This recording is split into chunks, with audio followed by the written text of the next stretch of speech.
दिल्ली में हुई बीजेपी शासित राज्यों के मुख्यमंत्रियों की बैठक। पीएम मोदी, गृह मंत्री अमित शाह और राष्ट्रीय अध्यक्ष जेपी नड्डा ने ली बैठक। लोकसभा चुनाव के लिए योजनाओं का लिया फीडबैक।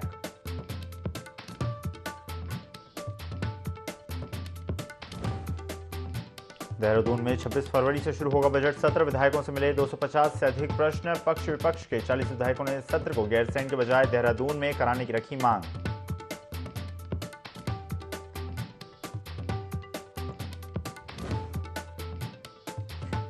बनभूलपुरा में कर्फ्यू को लेकर बड़ी खबर। अब केवल बनभूलपुरा में रहेगा नाइट कर्फ्यू। सुबह 5 बजे से रात 10 बजे तक कर्फ्यू से राहत। बनभूलपुरा में रहेगा नाइट कर्फ्यू।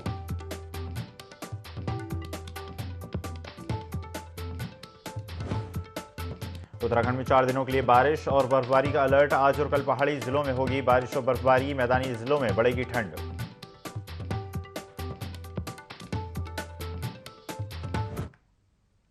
नमस्कार, स्वागत है आपका। IND 24 देख रहे हैं आप। मैं हूं आपके साथ ईसा अहमद। बुलेटिन की शुरुआत करते हैं खबर देहरादून से है, जहां पर 26 फरवरी से शुरू हो सकता है बजट सत्र।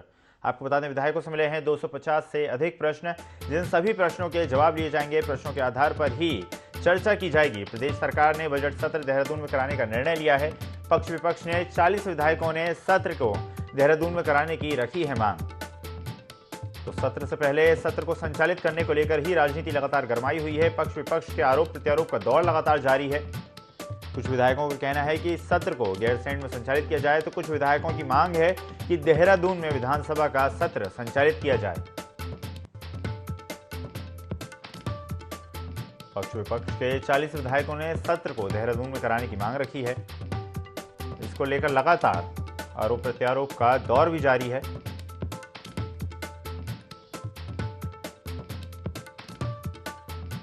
26 फरवरी से विधानसभा का बजट सत्र शुरू होगा। विधायकों से मिले 250 से अधिक प्रश्नों पर चर्चा की जाएगी। खबर पर ज्यादा जानकारी के लिए सहयोगी विनय सूद हमारे साथ जुड़ गए हैं। विनय, विधानसभा का बजट सत्र शुरू होने वाला है। पक्ष विपक्ष ने प्रश्नों की झड़ी लगा दी है, लेकिन उससे पहले ही एक और लगातार मुद्दा गरमाया हुआ है, वो कि विधानसभा का सत्र कहां संचालित किया जाएगा। 40 विधायकों ने सत्र को देहरादून में कराने की मांग रखी है, लेकिन उसी को लेकर लगातार आरोप प्रत्यारोप का दौर भी जारी है। जी सर, बिल्कुल। देखिए, आपको बता दें कि जो बजट सत्र होने जा रहा है वो देहरादून में ही आयोजित होगा, क्योंकि ऐसे में देखा जा सकता है कि इसको सत्र को लेकर के जिस तरह से यहाँ पर जो विधायक हैं उन्होंने मांग भी की थी सरकार से कि जो बजट सत्र होना है उसको गैरसैंण में ना कराकर देहरादून में ही कराया जाए। तो अब जो है प्रदेश सरकार द्वारा जो है ये निर्णय लिया जा चुका है कि जो बजट सत्र होगा वो देहरादून में ही किया जाएगा। इसमें देखा जा सकता है कि जो विधायकों के प्रश्न हैं वो 250 से ज़्यादा प्रश्न उनके तैयार हो चुके हैं। सचिवालय विधानसभा की अगर बात की जाए तो उनकी भी जो तैयारियां इस समय जोरों से चल रही है प्रश्नकाल को लेकर के। तो देखा जा सकता है कि इस दौरान जो यहाँ पर जो विभागों के जो अधिकारी होंगे वो भी इस समय जो है पूरी तैयारियां कर रहे हैं और हर तरह से जो बजट को लेकर के चर्चा की जानी है। विधानसभा का जो बजट सत्र होने जा रहा है उसको लेकर के पूरी तरीके से जो है तैयारियां जोरों पर इस दौरान चल रही हैं। जी विनय, जिस तरह से हम जानते हैं विधानसभा सत्र को लेकर लगातार आरोप प्रत्यारोप का दौर भी जारी रहा। विपक्ष का कहना था कि कहीं और विधानसभा का जो सत्र है वो संचालित किया जाए, लेकिन सत्ता पक्ष का कहना है कि कहीं और विधानसभा का सत्र संचालित किया जाए। और हवाला लगातार दिया जा रहा है मौसम का, सर्दी का। लेकिन कहीं ना कहीं आरोप प्रत्यारोप के इस दौर के बीच एक नया मुद्दा खड़ा होता नजर आ रहा है कि राजधानी का महत्व कहीं ना कहीं कम होता जा रहा है। जी बिल्कुल। इसे देखिए, यहाँ पर पक्ष और विपक्ष की भी अगर बात की जाए तो जो मौसम को लेकर के जिस तरीके से जो है यहाँ पर सवाल उठ रहे थे कि जो सत्र होना है गैरसैंण में किया जाए, उसको लेकर के बजट जो सत्र है उसको लेकर जो है तमाम जो यहाँ पर चर्चाएं भी जो है की गई थी और सियासत भी जो है इस दौरान काफ़ी देखने को मिली थी। तो देखा जा सकता है कि अब जो पूरी तरह से जो फैसला आया है बजट सत्र को लेकर के प्रदेश सरकार का, वो यही है कि अब जो बजट सत्र आहूत किया जाएगा वो देहरादून विधानसभा में ही ये बजट सत्र होना है। और पूरी तैयारियों में जो है इस दौरान सचिवालय और विधानसभा की अगर बात की जाए तो जो वहाँ के अधिकारी हैं वो जुट चुके हैं और 250 से ज़्यादा जो प्रश्न हैं वो अभी तक तैयार किए जा चुके हैं। जी विनय, हाल ही में उत्तराखंड में ग्लोबल इन्वेस्टर समिट संपन्न हुई, जिसमें युवाओं को रोजगार देने के लिए लगातार सरकार प्रयास करती नजर आई। साथ ही साथ जो पलायन की एक समस्या है, युवाओं को रोजगार नहीं मिलता, इसलिए पलायन करते हैं, और इसी को मद्देनजर रखते हुए ग्लोबल इन्वेस्टर समिट में ज़्यादा से ज़्यादा युवाओं को और रोजगार को मद्देनजर रखते हुए सरकार ने प्रयास किए। बजट सत्र में भी, बजट में जिस तरह से बजट बनाया जाएगा, उसमें भी कहीं ना कहीं युवाओं पर और रोजगार पर सरकार का फोकस रहने वाला है। जी बिल्कुल, देखिए जिस तरीके से यहाँ पर ग्लोबल इन्वेस्टर समिट की अगर बात की जाए तो अभी बड़े लेवल पर हुआ है। तमाम जो बड़े उद्योगपति हैं उन्होंने काफ़ी बड़ी संख्या में जिस तरह से इन्वेस्ट उत्तराखंड में किया है ग्लोबल इन्वेस्टर समिट को लेकर, तो ऐसे में देखा जा सकता है कि जो बेरोजगारी का जो मुद्दा है उसको लेकर के भी जो है लगातार उत्तराखंड सरकार आगे बढ़ती हुई नजर आई है। उत्तराखंड सरकार लगातार प्रयास कर रही है कि हर तरह से जो हर उत्तराखंड का जो युवा है वो जो है कोई भी बेरोजगार ना रहे। तमाम जो यहाँ पर व्यवस्थाओं की अगर बात की जाए तो उनके लिए, युवाओं के लिए यहाँ पर रोजगार को लेकर धामी सरकार द्वारा की जाती है। तो देखा जा सकता है कि हर तरह से हर संभव जो मदद है उत्तराखंड वासियों को देने के लिए लगातार जो है प्रयास उत्तराखंड सरकार करती रहती है। वहीं जिस तरीके से अब जो बजट सत्र जो होने जा रहा है उसको लेकर के भी जो है यहाँ पर पूरी तैयारियां उत्तराखंड सरकार की हैं। और विपक्ष की अगर बात की जाए तो विपक्ष ने यहाँ पर जो प्रश्न है वो 250 से ज़्यादा अभी तक तैयार कर लिए हैं। जी बिल्कुल विनय, तो माना जा सकता है कि हंगामेदार सदन का ये सत्र होने वाला है, और साथ ही साथ बजट सत्र भी काफ़ी ज़्यादा उत्तराखंड के भविष्य को देखते हुए निर्धारित किया जाएगा। लेकिन उससे पहले ही लगातार सियासत भी बजट सत्र को संचालित करने को लेकर लगातार गरमाई हुई है। धन्यवाद विनय, जुड़ने के लिए और जानकारी साझा करने के लिए। बढ़ते हैं खबरों में आगे। प्रदेश के पूर्व मुख्यमंत्री हरीश रावत ने केंद्र सरकार पर हमला बोलते हुए बयान दिया। उन्होंने केंद्र सरकार में देश में तानाशाही कर रही है और विपक्षी नेताओं और कार्यकर्ताओं को धन बल से तोड़ा जा रहा है। उन्होंने आगे कहा कि जैसे रूस और चीन के राष्ट्रपति अपने राष्ट्र का संचालन कर रहे हैं, ठीक वैसे ही केंद्र सरकार भी देश चला रही है। साथ ही सांस्कृतिक लोकतांत्रिक परंपराओं और महात्मा गांधी, जवाहरलाल नेहरू और बाला साहब भीमराव अंबेडकर के मूल्यों को खात्मा करा जा रहा है। विहीन, कार्यकर्ता विहीन, धन विहीन, हर तरीके से, क्योंकि ये लोकतंत्र विहीन इस देश को करना चाहते हैं। ये जो मल्लिकार्जुन खड़गे जी ने कहा कि 2024 इनके हिसाब से जो है अंतिम चुनाव है, ये पुतिन जिस तरीके से व्लादिमीर पुतिन और चीन और रूस का संचालन कर रहे हैं, ये उसी तर्ज पर हिंदुस्तान को भी लाना चाहते हैं। ये जो संसदीय लोकतंत्र है, जो हमारे संविधान की गांधी, नेहरू, अंबेडकर की देन है, ये उसको समाप्त करना चाहते हैं। हल्द्वानी में हुई हिंसा के आरोपियों को पुलिस लगातार गिरफ्तार कर रही है, और इसी कड़ी में पुलिस ने 14 आरोपियों को गिरफ्तार किया है, जिसमें 3 वांटेड आरोपी भी शामिल हैं। एसएसपी नैनीताल प्रहलाद नारायण मीणा ने बताया कि वनभूलपुरा क्षेत्र में हुई हिंसा के सभी आरोपी हैं। पुलिस ने उपद्रवियों के पास से पेट्रोल बम और हिंसा के दौरान पीएससी के जवान से लूटी गई कार्बाइन मैगजीन भी बरामद की है। साथ ही बताया कि अभी तक 58 उपद्रवियों की गिरफ्तारी की जा चुकी है। अभियुक्त थे जिनके कोर्ट से हमने वारंट लिए थे। इनमें से 3 अभियुक्तों को आज हमने गिरफ्तार किया गया है, और इसके अलावा बाकी 11 हमने और अभियुक्त जो तीनों मामलों में मिला के गिरफ्तार किए हैं। तो आज टोटल जो है 14 लोगों की गिरफ्तारी हुई है, और अब तक इस मामले में 58 लोगों की गिरफ्तारी हो चुकी है। आज हमने गिरफ्तारियाँ की है, इसमें एक अभियुक्त जो है उसके कब्जे से हमने जो पीएससी की हमारी सरकारी मैगजीन गायब हुई थी पिस्टल की, वो हमने बरामद की है। साथ ही जो मुखानी थाने की जो गाड़ी थी उस पर आग लगाने वाले जो अभियुक्त थे उनके कब्जे से हमने कुछ जिंदा पेट्रोल बम भी बरामद किए हैं, और साथ ही इनमें से जो 2 अभियुक्त हैं उनकी गिरफ्तारी की गई है, जिनके द्वारा पेट्रोल बम बनाए गए और जो उपद्रवी उनको पेट्रोल बम दिए।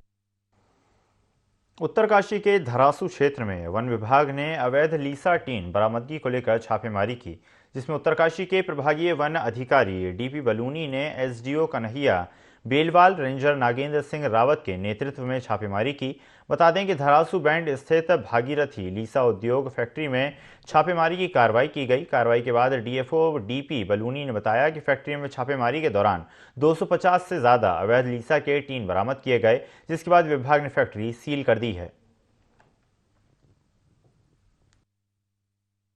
मुखबिर से भी सूचना मिली थी, और हमारे जो वन संरक्षक भागीरथ महोदय हैं उनके द्वारा भी हमें सूचना दी गई कि इस तरह से कुछ जो है चोरी का लीसा वहाँ पे आ रहा है। वहाँ पे फिर हमने कल छापे की कार्रवाई की और छापे की कार्रवाई में 400 टिन लीसा जो कि एकदम फ्रेश टिन थे, जिन्हें कूप नंबर भी नहीं पड़ा था, तो वो हमने वहाँ पे जब्त किया। ये करीबन 68 कुंतल के आसपास रहा होगा। तो इस प्रक्रिया के दौरान जो फैक्ट्री के मालिक थे वो भी आ गए थे। उनका ये कहना था कि साहब ये तो लीसा जो है मैंने होशियारपुर के किसी आदमी ने यहाँ डाला है, बट वो जायज़ नहीं लग रहा था, क्योंकि उसके वो बारे में उन्होंने खुद ही एक्सेप्ट किया कि ये नंबर 2 का माल है। तो वो सारा माल सीज करके हम धरासू ले आए थे। उनके जो भी अभिलेख थे वो हमने सीज कर दिए थे और आज मैंने अपने एसडीओ को उस पर बैठाया हुआ है कि भाई वो पूरा मिलान करके उसको वो करे और फिर ये जो भी गलत चीज़ वहाँ पे पाई गई है उस पर नियमानुसार कार्रवाई करे। उत्तराखंड में बढ़ रही बेरोजगारी से युवा परेशान होते नजर आ रहे हैं और इसी को लेकर युवा कांग्रेस अपनी आवाज बुलंद करती नजर आ रही है। कई मुद्दों को लेकर सोमवार को मशाल जुलूस निकाला गया। युवा कांग्रेस के जिला अध्यक्ष सुमित लोनी ने प्रेस कॉन्फ्रेंस करते हुए कहा कि विभिन्न मांगों को लेकर जुलूस निकाला जाएगा। रामनगर कांग्रेस निकालेगी मशाल जुलूस। इस तारीख को रामनगर में एक बड़े लेवल पे मसाल रैली निकाल रहे हैं और मसाल रैली निकालने का मकसद यह है कि देश में जो अग्निवीर योजना है उसको वापस लिया जाए, अंकिता भंडारी जैसा जघन्य अपराध उसकी सीबीआई जांच हो और प्रदेश में बढ़ती हुई बेरोजगारी उसके खिलाफ अन्याय के विरुद्ध न्याय का युद्ध। और हमारे रामनगर में हॉस्पिटल जैसे जो हॉस्पिटल को पीपी मोड में डाल दिया उसके खिलाफ हम एक मसाल रैली करने जा रहे हैं और हमारा सभी युवाओं से आह्वान है कि ज़्यादा से ज़्यादा संख्या में आकर आप मसाल रैली का हिस्सा बने और अपनी आवाज़ को बुलंद करें। इसलिए हम मसाल रैली के माध्यम से घर घर पहुंचने का हमारा मुद्दा है कि और हर एक युवाओं को उनकी जो अधिकार है उनसे लड़ने उनको दिलवाने के लिए हमारा प्रयास है। हमारे साथ भुवन कापड़ी जी, प्रकाश जोशी जी, हमारा शीर्ष नेतृत्व जितने भी हमारे उम्मीद है कि हमारे साथ 19 तारीख को आएंगे और हमारे साथ मसाल रैली का हिस्सा बनेंगे। लोकसभा चुनाव को लेकर दिल्ली में कांग्रेस की स्क्रीनिंग कमेटी की बैठक हुई, जिसमें उत्तराखंड की 5 लोकसभा सीटों के लिए 35 उम्मीदवारों के नामों पर चर्चा हुई। बैठक में उत्तराखंड प्रदेश प्रभारी कुमारी शैलजा, कांग्रेस प्रदेश अध्यक्ष शरण महाराज समेत कई पदाधिकारी शामिल हुए। कांग्रेस प्रवक्ता शीशपाल बिष्ट ने कहा कि एक सामान्य प्रक्रिया है। कांग्रेस स्क्रीनिंग कमेटी की बैठक में जिताऊ उम्मीदवारों को प्राथमिकता देने पर जोर रहा। उम्मीदवारों के लिए कुछ नामों को लेकर चर्चा हुई। साथ ही उन्होंने कहा कि कुल मिलाकर 40 के आसपास उम्मीदवारों के नामों पर चर्चा हुई है।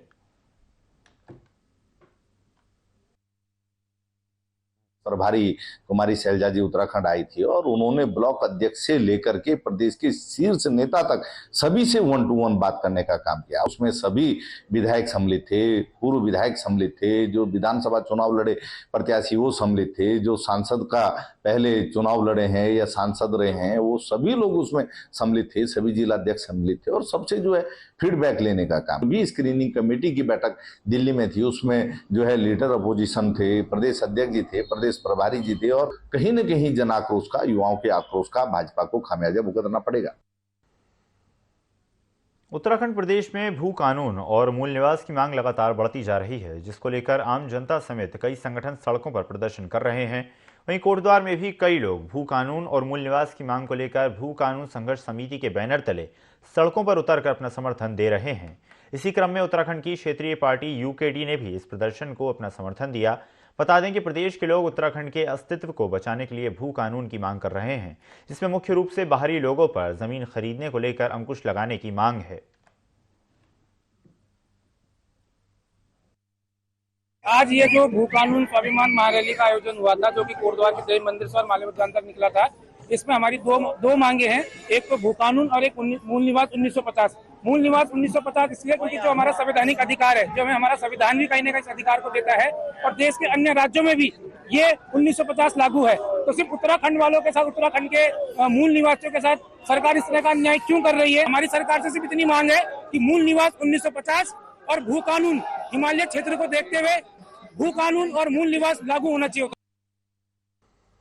उत्तराखंड में भारतीय जनता पार्टी और कांग्रेस दोनों ही लोकसभा चुनाव की तैयारियों में जुट गए हैं। दोनों दल अपनी अपनी जीत का दावा कर रहे हैं। कांग्रेस का कहना है कि वो चुनाव को लेकर पूरी तरह से तैयार है। कांग्रेस लोकसभा की 5 सीट जीतेगी। वहीं कांग्रेस के बयान पर भाजपा ने पलटवार करते हुए कहा कि कांग्रेस को विकास के मुद्दे दिखाई नहीं देते, इसलिए कांग्रेस इस तरह से बयानबाजी कर रही है।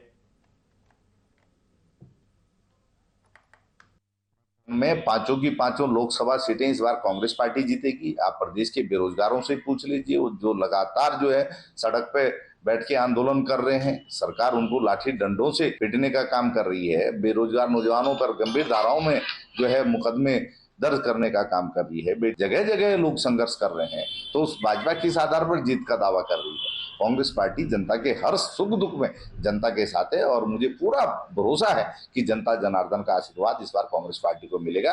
और भाजपा कितने ही दावे कर ले, उसके बाद भी राज्य से इस बार उसकी झोली खाली ही रहने वाली। भारतीय जनता पार्टी जिस प्रकार से जन जन के बीच में जाके प्रत्येक सम्मेलनों के माध्यम से जनता के बीच में जो जगह बना रही है और ऑलरेडी जो बन चुकी है, उससे कांग्रेस पार्टी घबराई हुई है। कांग्रेस पार्टी मुद्दा विहीन है। कोई भी मुद्दे लेकर ये जनता के बीच में पॉजिटिवली नहीं जा रहे हैं और अभी जो इनमें हबड़ तबड़ हो रही है उसमें भी ये बूथ जोड़ो और भारत जोड़ो की बातें कर रहे हैं। पहले खुद को तो जोड़ लें, पहले महाराज जी अपने संगठन को जोड़ लें, उसके बाद बड़ी बड़ी हांके, क्योंकि हार तो निश्चित है कांग्रेस पार्टी की। अब कुछ ना कुछ तो इनको करना है, तो बातें बनाने के अलावा इनका कोई कार्य नहीं।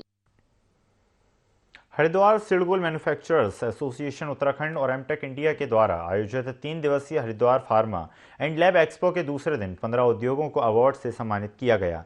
साथ ही nano technology, regulatory compliance and quality insurance पर कार्यशाला का आयोजन किया गया। प्रदर्शनी में हरिद्वार यूनिवर्सिटी के छात्र छात्राओं ने सांस्कृतिक कार्यक्रमों की प्रस्तुति दी। प्रदर्शनी में vice chancellor Ayurvedic university doctor Arun Tripathi ने उद्योगों को अवार्ड देकर सम्मानित किया। मैन्युफैक्चरिंग एसोसिएशन के अध्यक्ष हरेंद्र गर्ग ने बताया कि प्रदर्शनी का मुख्य उद्देश्य उत्तराखंड में बाहर के उद्योग निवेशकों को आमंत्रित करना। साल है आज एम्पा टेक इंडिया का 3 साल से ये एग्जीबिशन हो रही है और आज इस एग्जीबिशन का दूसरा दिन है, जिसके अंदर बेसिकली कॉन्फ्रेंस हुई गई है कि एडवांसमेंट ऑफ फार्मास्यूटिकल कि जो फार्मास्यूटिकल के एडवांसमेंट है उसके बारे में किया गया है। आज डॉक्टर त्रिपाठी आयुर्वेदिक यूनिवर्सिटी के जो वाइस चांसलर है वो आज इस अवार्ड सेरेमनी में आए थे और आज हमने यहाँ पे जो लोग हैं जिनको बेस्ट स्टॉल का, बेस्ट कैटेगरी में, बेस्ट इनोवेशन पे, इन सभी लोगों को अवार्ड सेरेमनी दी गई है, जिसके अंदर सिडकुल मैन्युफैक्चरिंग एसोसिएशन की कमेटी भी शामिल थी। We have a stall SMANC and we are into instrumentation. From last 2 days exhibition is running absolutely fantastic at Amtech Haridwar. Thank you very much for the organizers and the crowd is really fantastic and we have really good inquiries and good inquiry generation from this crowd. अच्छा प्रोत्साहन मिला है। जो छोटे छोटे supplier है जो आयुर्वेद को अभी जो बढ़ावा दे रहे हैं, तो काफ़ी सारे छोटे छोटे MSME वाले हैं कि जिनके पास मशीनरीज़ का कोई नॉलेज वगैरह नहीं है, तो वो लोग भी अभी ये एक्सपो में आके गाइडेंस के थ्रू मशीन लगा के और एक इफ़ेक्टिव पैकिंग कर रहे हैं। का जो एक्सपो लगा हुआ है, एग्जीबिशन बेहतरीन है और सारे लोग यहाँ पर नई नई टेक्नोलॉजीज जो अब अपग्रेडेड हो रही हैं वो लेके आए हैं और हमारे जो दूर दराज के जो स्टेट हैं वहाँ से लोग आए हुए हैं और कई टेक्नोलॉजीज ऐसी हैं जो बाहर फॉरेन से हैं।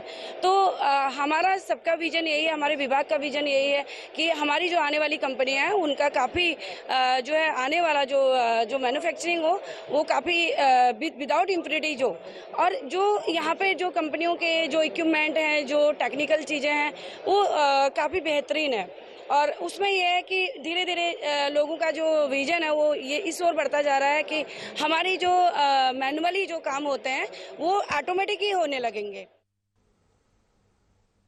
उत्तराखंड में एक बार फिर मौसम के करवट बदलने की संभावना है। मौसम विभाग ने 18 फरवरी की शाम से 7 जिलों में बारिश के आसार जताए हैं। साथ ही हिम क्रीड़ा स्थली औली में अच्छी बर्फबारी होने के आसार भी बढ़ चुके हैं।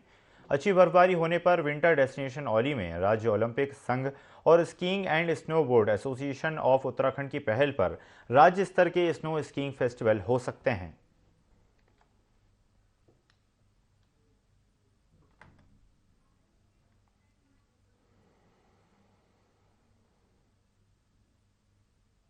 मौसम विभाग ने जारी किया है पूर्वानुमान। आपको बता दें उत्तरकाशी जनपद के सटीक साबित होते हुए दिखाई दे रहे हैं। जनपद मुख्यालय सहित पूरे जनपद में घने बादल छाए हुए हैं। साथ ही गंगोत्री धाम में हल्की बर्फबारी शुरू हो गई है। देर रात तक मौसम इसी प्रकार बना रहा। एक बार फिर जमकर बर्फबारी हो सकती है। ऐसे में यहाँ पर्यटकों का आना शुरू हो गया है और स्थानीय लोग काफ़ी खुश नजर आ रहे हैं। वहीं बात की जाए काश्तकारों की तो सेब, आड़ू सहित कई फलदार पौधों में से फूल आने के सीजन का लगातार न्योता दिया जा रहा है। ऐसे में अगर बर्फबारी होती है तो काश्तकारों को नुकसान हो सकता है।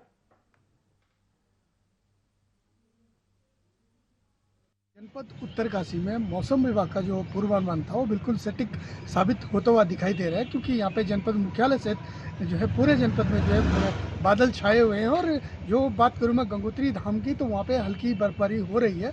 फिलहाल पूरे जनपद में जो है बादल छाए हुए और थोड़ी देर में हो सकता है कि यहाँ पे जो है बारिश शुरू हो जाए और देर रात तक जो है बर्फबारी का सिलसिला शुरू हो सकता है। दीपक नोटल, ND24 उत्तरकाशी। जहां चाह वहां राह, ये कथन तो आपने हमेशा सुना ही होगा, पर इस कथन को जमीन पर उतारा है जनपद उत्तरकाशी के दूरस्थ क्षेत्र पनोत गांव के 75 वर्षीय बुजुर्ग इंदर सिंह ने।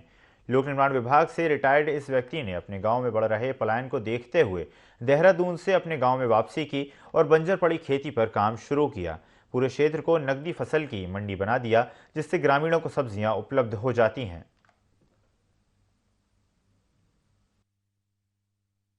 मैंने क्या किया, अपनी खेती है, अपनी खेती में साग सब्जी उगाया। साग सब्जी उगाने के बाद जब हुआ तो अपने पड़ोस वालों को दिया, अपने रिश्तेदारों को दिया। मैंने बेचा नहीं, अभी बहुत है, कम से कम न होता गन्ना में 5,000 6,000 का एक साल में जाता है। यहाँ पे मेरे पुलम का पेड़ है, आलू का पेड़ है और नींबू का पेड़ है और सब्जी तो टमाटर। आलू संदेश देना कि जो सब ऐसे काम करो, रोजगार अपने आप स्वयं करो, दूसरों को न दो, दूसरों को भी दो। मैंने अपने आप रिटायरमेंट होने के बाद खूब रोजगार अपने आप किया, मैंने किसी की रोजगार नहीं की। एक रिटायरमेंट आदमी आज वहाँ पर जो है बहुत सारी सब्जियाँ उगा रहा है, गन्ने उगा रहा है, जब यहाँ पर गन्ना बहुत कम पहाड़ों में पैदा किया जाता है और लोगों को फ्री में भी वो सब्जियाँ जो है वितरित कर रहा है। तो युवाओं को इसे सीख लेनी चाहिए। हमारी सरकार को भी इस पर ध्यान देना चाहिए कि जिससे कि यहाँ का पलायन रुके और ऐसे जो रिटायरमेंट कर्मचारी अपनी वृद्धावस्था में जो कि सुख चैन आराम से बैठते घर पे वृद्धावस्था में, वो इतनी मेहनत करके जब यहाँ पे सब्जी उगा सकता है तो यहाँ का नौजवान क्यों नहीं उगा सकता। लेकिन ये तभी होगा जब हमारे युवाओं के अंदर जागृति पैदा हो। मंगलौर क्षेत्र के गुरुकुल नारसन में गंगोत्री पेपर मिल के गोदाम में बीती देर रात अचानक आग लग गई। अचानक आग लगने से आसपास के क्षेत्र में हड़कंप मच गया।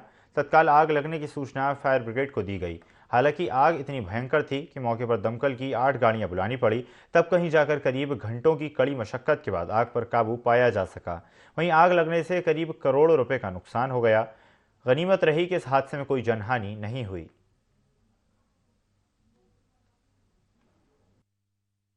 है शॉर्ट सर्किट से हुआ हो सकता है कि कोई बीड़ी सिगरेट किसी ने पी हो और गलती से रॉ मटेरियल में फेंक दी। जो पेपर होता है ज्वलनशील होता है तो आग पकड़ लेता है, तो स्पष्ट कारण अभी नहीं पता है। वैसे हमारे 2 बिजली के पैनल भी फूक गए हैं, तो हो सकता है वहीं से कोई स्पार्किंग हुई हो, तो अभी क्लियरली नहीं कहा जा सकता। और नुकसान कितना हुआ है ये भी आकलन होगा, लेकिन करोड़ों में तो है। कितने बजे ये आग शुरू हुई ये नहीं कहा जा सकता, लेकिन 3:45 बजे के करीब ये नोटिस हुई, लेकिन आग डेफिनेटली उससे कुछ पहले शुरू हो गई होगी। हो सकता है कि 2 बजे के आसपास आज सुबह में आग चालू हुई हो। देखिए माल का नुकसान है, जान का कोई नुकसान नहीं है, किसी को कोई चोट भी नहीं लगी है, कोई इंजरी नहीं है, तो सिर्फ माल का ही नुकसान हुआ है। बाकी बिल्डिंग और प्लांट में थोड़ा बहुत नुकसान तो नज़र आ रहा है, पर कोई विशेष नुकसान नहीं हुआ है। सुपर मिल पेपर मिल में आग लगी है, जिसमें हमने जो है तुरंत जो है मंगलौर से एक गाड़ी भेजी। उसको स्थिति को देखते हुए दूसरी गाड़ी रुड़की से मंगाई गई। फिर जो है मैं पहुंचा, उसकी स्थिति को देखते हुए गाड़ी रुड़की, भगवानपुर, लक्सर, मायापुर, सिडकुल से दो गाड़ी मंगवाई गई। 8 गाड़ी हमारी थी फायर सर्विस की, 2 गाड़ी इनकी मुजफ्फरनगर से जो पेपर। इस बुलेटिन में फिलहाल इतना ही। खबरों का सिलसिला लगातार जारी है, बने रहिए IND24 के साथ। नमस्कार।